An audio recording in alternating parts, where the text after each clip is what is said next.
And the whole week, the country is quiet and focused on the kids finishing that national exam, including the parents. So that kind of culture is the reason why Korea is where it is now. You know, the Koreans have this national ethics. When I was there recently, I was there for the nuclear summit. I asked one Korean, what is the secret of your success? They said, one thing, we want to be better than the Japanese. So whatever the Japanese produce, you know, there's this historical thing between them, and we want to be better. But this is one interesting comment that I heard from, in DC, there's a chancellor of public school, she was quite famous, she was Korean, her name was Michelle Rhee, there you go. And she told me, I met her in one of the investors conference, that one problem with the American education system is that we spend too much time patting our kids in the back rather than enforcing strict, what do you call it, punitive regimen to compete and to reach success. And I asked her what she meant by it. She said, look, I got two kids who play soccer, she said, and they suck at it, she said. This is her words, right, not mine. They suck at it, but they got all kinds of trophies and medals and so on and so forth. And then, whereas in other learning societies, you really have to earn that to win all these medals and trophies. You have to be extra good and not just be mediocre and just show up at the games. So again, I don't have any, great solutions, but I think countries like America and Indonesia, no matter how big or small, you really need to reinvent your education system and especially focus on scientific literacy if you want to compete in the globalized world. Yes. I will start my questions with my also personal story. Every time I'm here meeting people with taxi driver, every time they ask me where are you from, and then I will have a game like, can you guess? And over 90% of them cannot mention Indonesia, even though I try to say, oh, Indonesia is the biggest Muslim country in the world. I'm from the biggest Muslim country in the world. Number 4 in world population, and probably like a member of G20. And even I say, even your president have ever been in Indonesia, spending his childhood. And they do not know. And that reminds me of Justin Bieber. When Justin Bieber was interviewed in UK, he said that he got a very bad recording. And then he said, oh, where were taken? And then Justin Bieber said, oh, well, it's a country of nowhere. And the last time we have Lady Gaga coming to Indonesia, and the same thing happens, that because of the religious issue, then it seems that we are shaken whether we will allow her to perform in Indonesia. So this is the thing that I'm really impressed of your speech. You're really a very good speaker. That in some way, I'm proud of being Indonesia, but sometimes the reality, and especially the media in Indonesia, a lot of negativity. They hate the government, they hate our presidents, they hate the capitalism, they hate neoliberalism, they hate our vice presidents, and everything is bad. That is the fact that sometimes doesn't really create positive positive thinking in the minds of Indonesian people. That is the thing that I think is very challenging for us to deal with. Thank you. Thank you. Thank you. Look, you know, I hear that a lot, that Indonesians are not as adequately known worldwide, including in the US. I get that a lot as well, by the way. People don't know where Indonesia is, they know about Bali and things. But to be honest, I'm not that worried about it. I think it will happen naturally. You know why? You know, one thing, this is, I was listening to conversation between my president and Prime Minister Lee Kuan Yew, Senior Minister Lee Kuan Yew one time. And that wise man, Lee Kuan Yew, said something that really opened my eyes. He said, Indonesia, you're a big country, you know, 240 million people, 17,000 and so on. By the way, if there's media, don't quote this because I'm not supposed to reveal conversations with these parties. But you're a big country, 17,000 islands, you know, 3 time zones, 240 million people. But, you know, it doesn't matter if you don't have economic success, if you don't have economic power, right? What makes people respect you, what makes people listen, if you actually become an economic powerhouse, right? And, you know, it's true, you know, in the diplomatic world, in multilateral forums, you have all kinds of countries speaking in the UN, you know, and the loudest come from smallest countries, you know, smallest African countries, Caribbean countries. They're the loudest ones, right? But everybody knows the one that they listen to, China, Brazil, India. You know why? They got the dough. They have the economic power. And these days, yes, military power is important, but when you're an economic giant, that's what really, really matters. And we're there now. Now we're number 18, the 18th largest countries, largest economies in the world. For the first time, our economy is larger than our colonizer, which is the Netherlands. You know, that's a huge thing. For the first time, we're a member of the G20.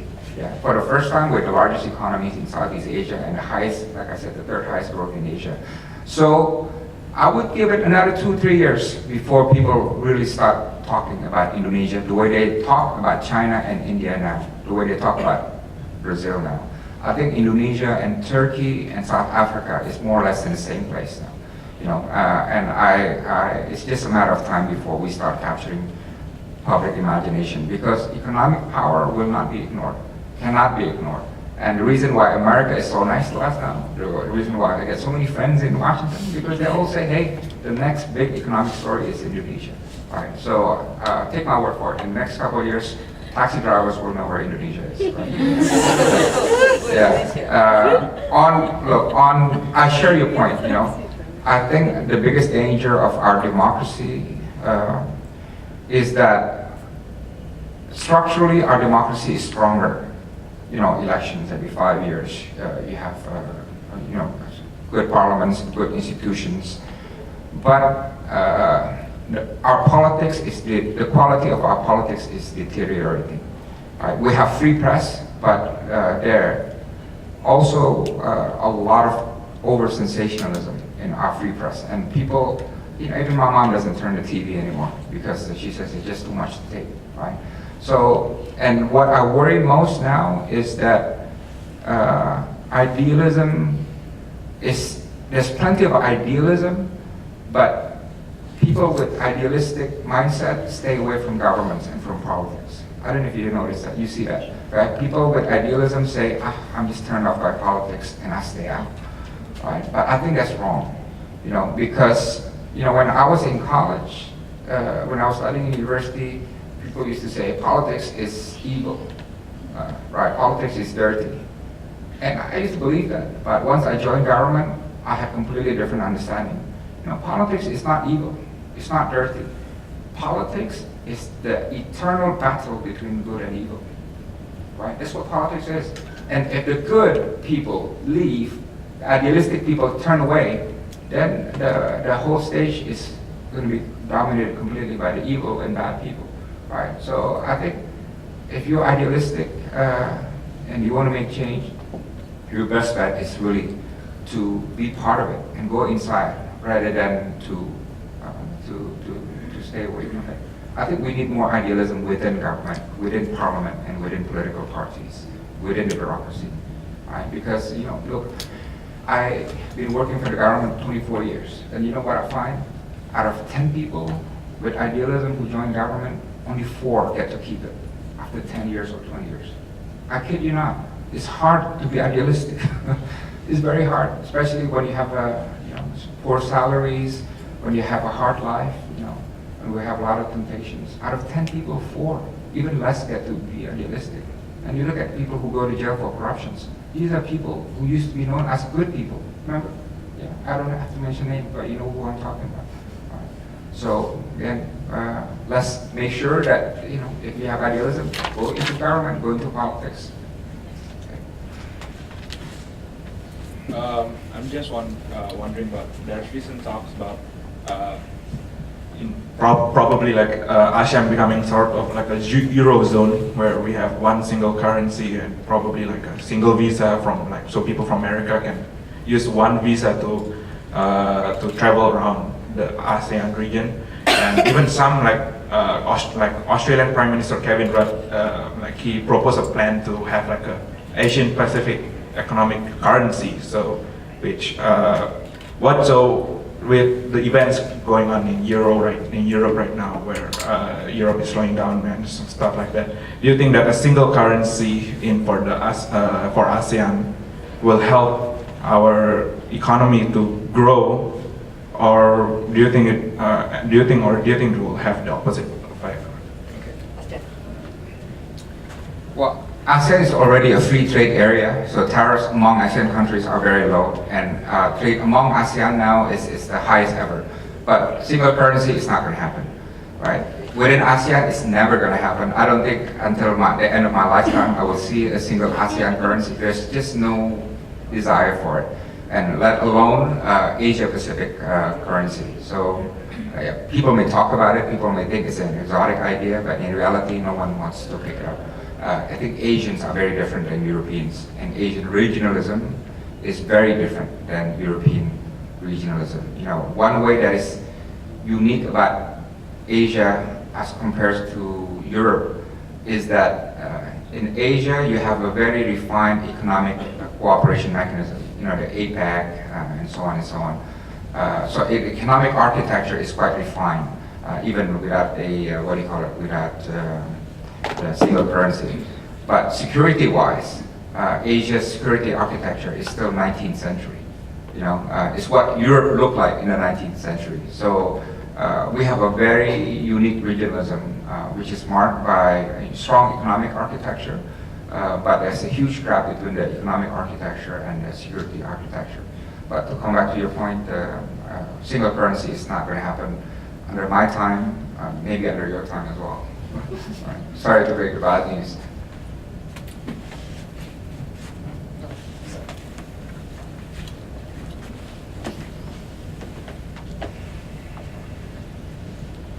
I work here in the College of Education and Human Ecology, so I'm very interested in educational issues. I'm wondering, with all the optimistic things happening right now, what are the opportunities that you see for partnering between U.S. universities like Ohio State and Indonesia to work on educational issues, especially things like having more students come from Indonesia to U.S. and vice versa?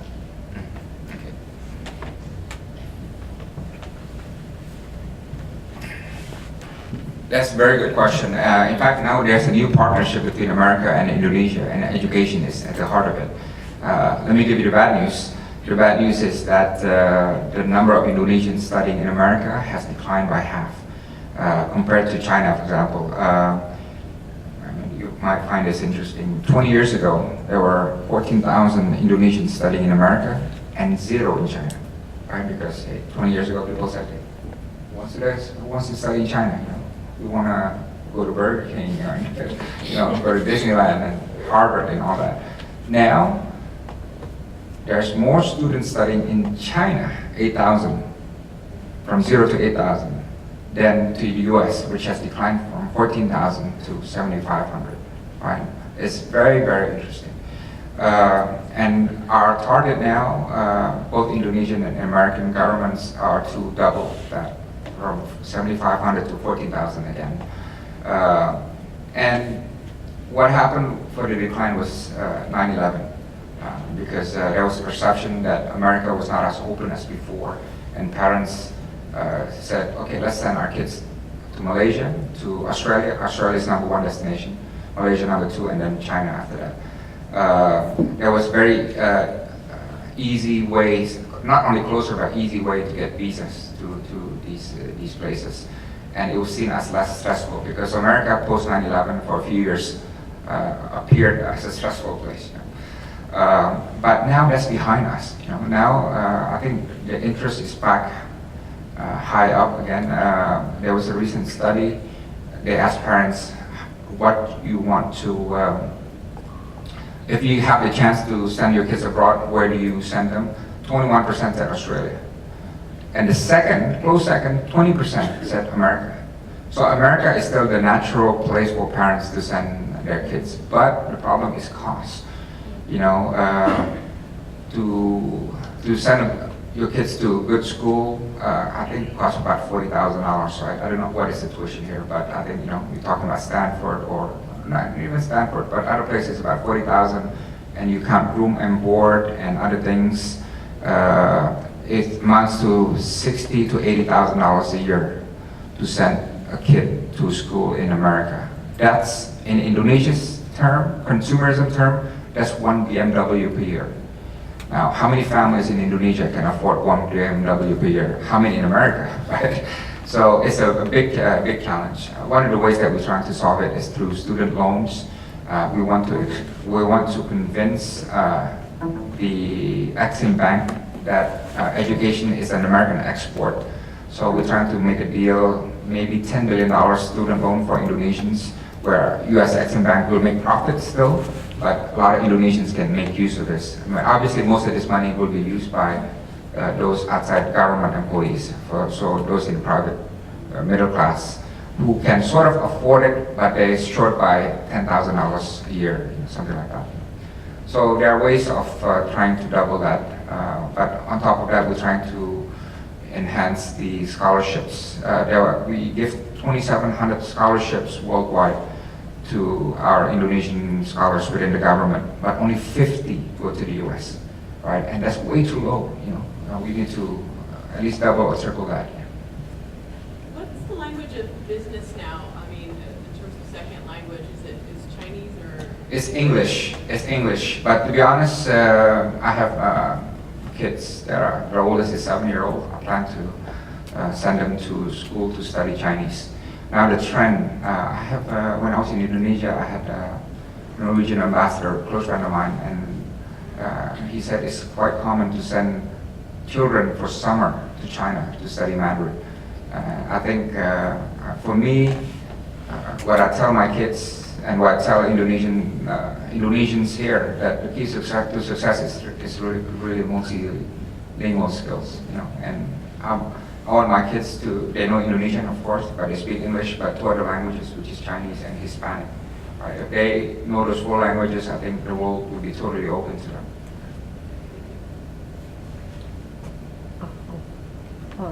Bapak.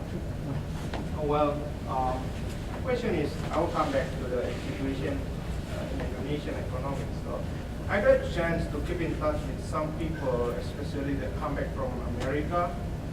So I could say they are in the top of middle class now.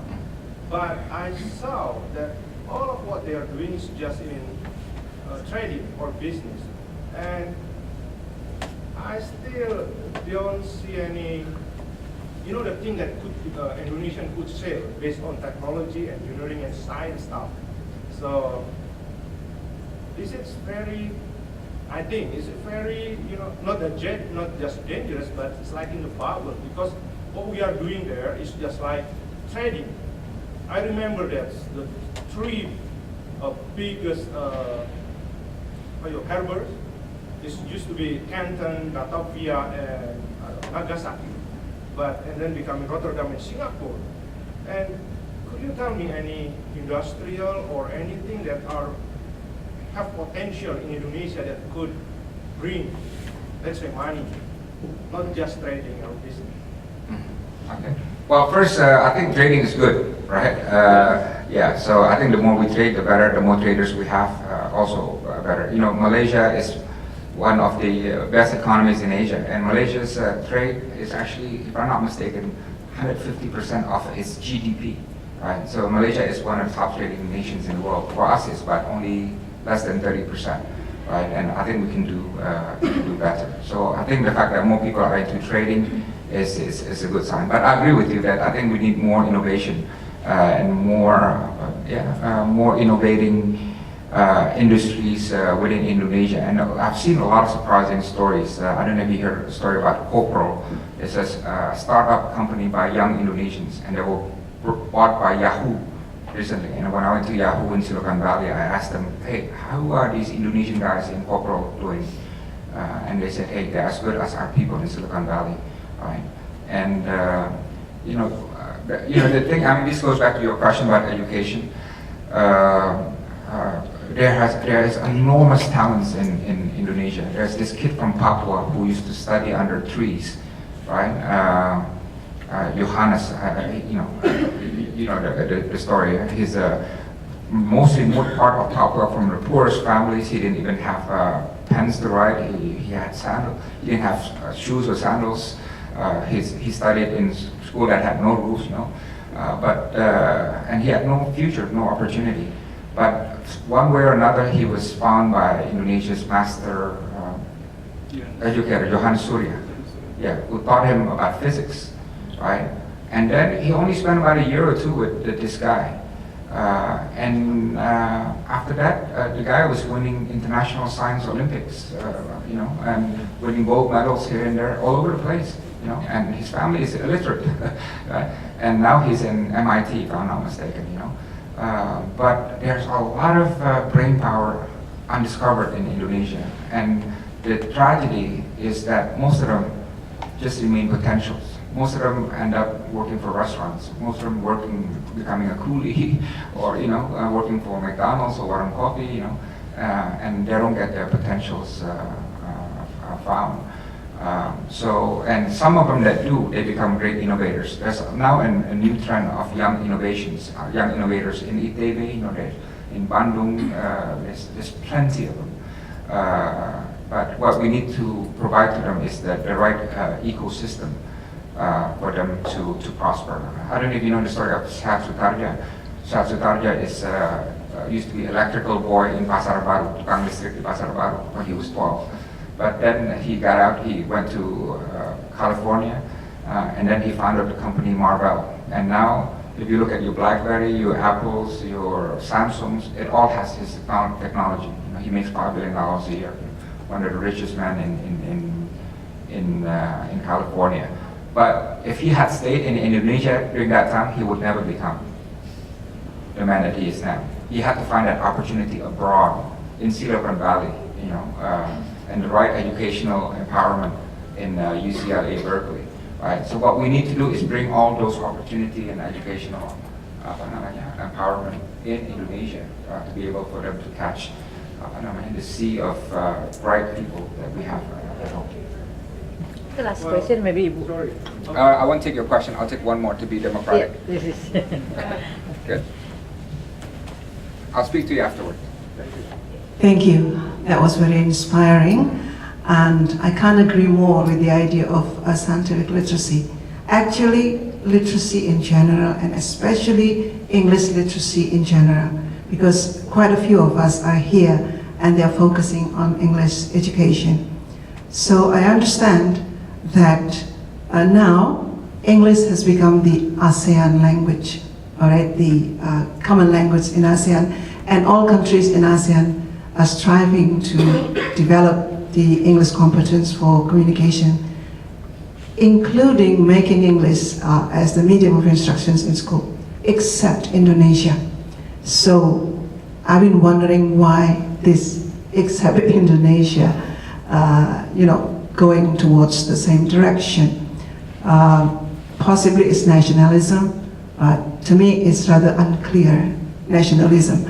Because I personally think that by being literate in English, a lot of things can be achieved, not only scientific, because if they are able to at least read and write in English, they can learn by themselves. In this virtual world, people get a lot of resources from everywhere. Well, maybe it's not too much to say that they don't need to go to school. If they read, write English, they can learn. So, to me, English literacy will, or maybe can create a big leap in literacy in a general term.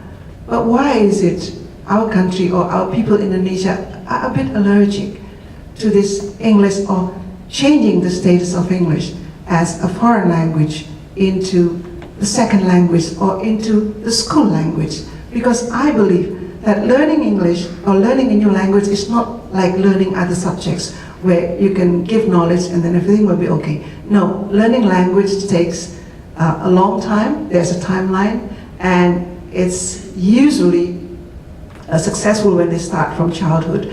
So, by the way, I run a school, I established a school, and it's English as a medium of instruction for primary school, because I believe that, you know, when they are okay at the primary level, their English will be strong all the way up. So why is it? And I've been wondering why people get so allergic to changing the status of English in our country. Won't this mean that we are going to be the lowest literacy even in ASEAN level? Thank you. Okay, thank you. Okay. This is the last one. Thank you. I don't know.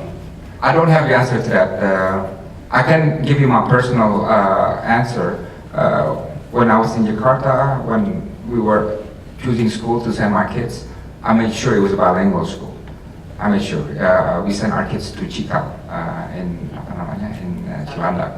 And it's very interesting school, but everything was taught both in Indonesian and English. And I did not know that I was going to be ambassador to the United States.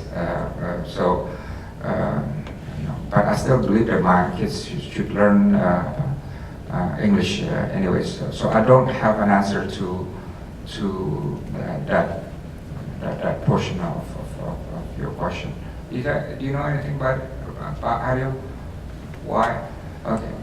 But there's just one fact that also I learned that by way of introspection that I was also concerned.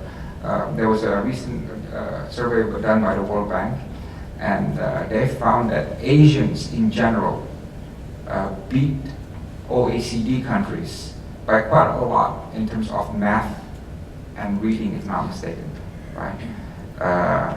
Except two countries in Asia, Thailand and Indonesia, right? So all of Asia, they beat OECD countries in math and reading except Indonesia, and that also concerns me. Right, but again, we do have educational challenges in Indonesia, but I don't have the answer to that question. So we'll get to ask, Harry will find the answer. Thank you very much. Thank you very much. That concludes Oh, our sorry. lecture today. Can I just have 1 minute to mention Sure. something? For the Indonesians here who missed our meeting last night, And the American. and the Americans, we're having the first Congress of Indonesian Diaspora worldwide ever in Los Angeles, 6th to 8th of July. So I hope if you are doing nothing in the summertime and you want to contribute, this is going to be a historic conference because it's the first conference ever of Indonesian Diaspora, and you're most welcome. I think you will have the information on how to. Oh, yeah, it is the website. The website of the embassy, embassyofIndonesia.org, will have information on how to register for this, but we would love to see you here, both for Indonesians here and also Americans who like Indonesia. So you all will be most welcome. Thank you. Thank you so much. This concludes our lecture for today. Thank you all for coming.